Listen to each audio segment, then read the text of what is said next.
Hola chicos, bienvenidos a clase.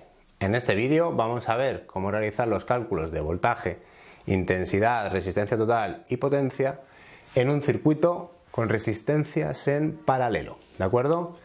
Es bastante sencillo, tiene una pequeña modificación con respecto al circuito en serie, pero realmente los cálculos se fundamentan en lo mismo, que sería la ley de Ohm, ¿no? La ley de Ohm que dice que el voltaje es igual a intensidad por resistencia.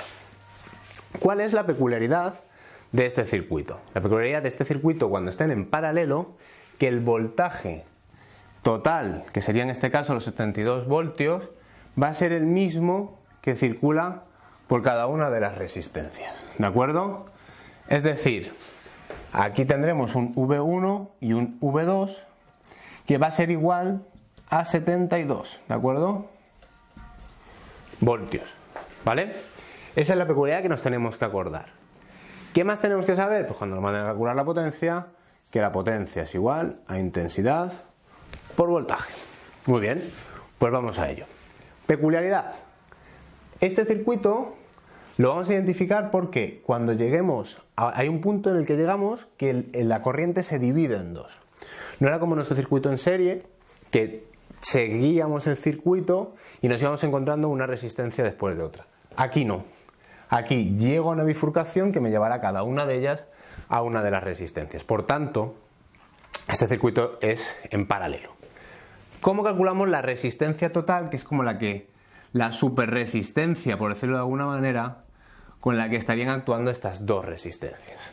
Pues muy fácil. 1 partido de la resistencia total es igual a 1 partido de R1 más 1 partido de R2. Lo que sí que tengo es el valor de la resistencia 1 y el valor de la resistencia 2. Pues nada, colocamos cada una en su sitio, ¿de acuerdo? Es decir, 1 partido de RT es igual a 1 partido de 20 más 1 partido de 30. De este lado nos despreocupamos y aplicamos simplemente la suma de fracciones que tenemos en el miembro de la derecha. Es decir, 1 partido de la resistencia total es igual mínimo como múltiplo entre 20 y 30 es 60, 60 entre 20 es a 3, 60 entre 30 es a 2. De tal manera que operando esto se nos queda que 1 partido de la resistencia total es igual a 5 partido de 60. De aquí viene lo fácil. Como yo quiero que la resistencia total esté arriba, yo puedo darle la vuelta siempre y cuando lo dé a ambos lados del igual. De tal manera que RT partido de 1 es RT, o sea, no lo pondríamos, va a ser igual a 60 partido de 5. Se trata de una división exacta en la que la resistencia total es de 12 voltios. Ya tendríamos ohmios, perdón. Ya tendríamos el valor de la resistencia total que circula por el circuito. Teniendo el voltaje y teniendo la resistencia, podemos calcular la intensidad. Es decir, voltaje es igual a intensidad por resistencia, así que esos 72 voltios van a ser igual a esa intensidad total del circuito que no conocemos por el valor de la resistencia total, que sería 12. Lo que está multiplicando pasaría dividiendo, de tal manera que la intensidad es igual a 72 partido de 12, que sería de 6 amperios. Ya sabemos que por este circuito en total circulan 6 amperios. Pero, y si nos preguntan, vale, circulan 6, pero ¿cuál es la intensidad que recorre por la primera y cuál es la intensidad que recorre por la segunda? Pues muy sencillo, vamos a ello. ¿Qué sabemos? Volvemos a la ley de Ohm. En este caso yo quiero saber la intensidad, de tal manera que la intensidad en 1 va a ser igual a el voltaje, en este caso total, por la resistencia en 1. En este caso digamos total porque el voltaje en 1 es igual al voltaje total. De tal modo que la intensidad en 1 es igual a 72 partido de esa resistencia en 1, que sería 20. Esto, si no me equivoco, da 3,6 amperios. Para calcular la intensidad en 2, hacemos exactamente lo mismo. La intensidad en 2 sería igual a 72 partido de 30. Y en este caso sale 2,4 amperios.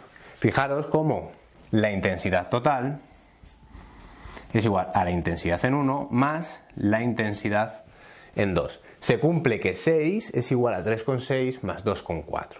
Es decir, vamos bien, ¿de acuerdo? ¿Qué más nos pueden pedir? Ya tenemos el voltaje que circula cada una de ellas. Tenemos la resistencia y tenemos la intensidad. Pues vamos a calcular la potencia. ¿Qué sabemos? Que la potencia es igual a la intensidad por el voltaje. ¿Podemos calcular la potencia total del circuito? Es decir, esa potencia será igual a la intensidad del circuito, que hemos dicho que era 6, por el voltaje del circuito, que era 72. Así que esta potencia serán de 432 vatios. Pero, ¿podemos calcular la potencia por cada una de las resistencias? Sí. ¿Cómo? Usando la intensidad que circula por cada una de ellas. De tal modo que yo puedo calcular la potencia que circula en 1 como su intensidad en 1, que la hemos calculado con anterioridad, que sería de 3,6, por el voltaje que circula, que serían los 72 que pasan por el circuito. De tal manera que la potencia en 1 será igual a, lo tengo apuntado por aquí en un papel, 259,2. Lo mismo con la potencia en 2. La potencia en 2 será igual a los 2,4 por los 72. De tal manera que la potencia en 2, lo tengo por aquí también, es de 172,8. Si lo sumamos, nos tendrían que dar los 432 vatios. Perdonad que no he puesto aquí las unidades. ¿De acuerdo? Esto es todo lo que nos podrían pedir en este tipo de circuito. Solo nos quedaría ver un tipo de circuito, que sería en el cual lo llamaríamos mixto, en el que tenemos tanto resistencias en paralelo como resistencias en serie. ¿De acuerdo? Os dejaré el link por aquí debajo para que lo podáis ver. Así de sencillo y así de fácil. Importante, tener en cuenta que los voltajes que circulan por cada una de ellas es el mismo, y esta fórmula de aquí para calcular las resistencias. Ojo, que si en vez de haber 2 hay 3, pues ponemos más 1 partido de R3 y así sucesivamente hasta que tengamos todas las series, las resistencias en paralelo. ¿De acuerdo? Muy bien, pues así de fácil y de sencillo es calcular todo lo que circula por el circuito. ¿De acuerdo? Pues nada, espero haberos podido ayudar y veros en el siguiente vídeo. Venga, hasta luego.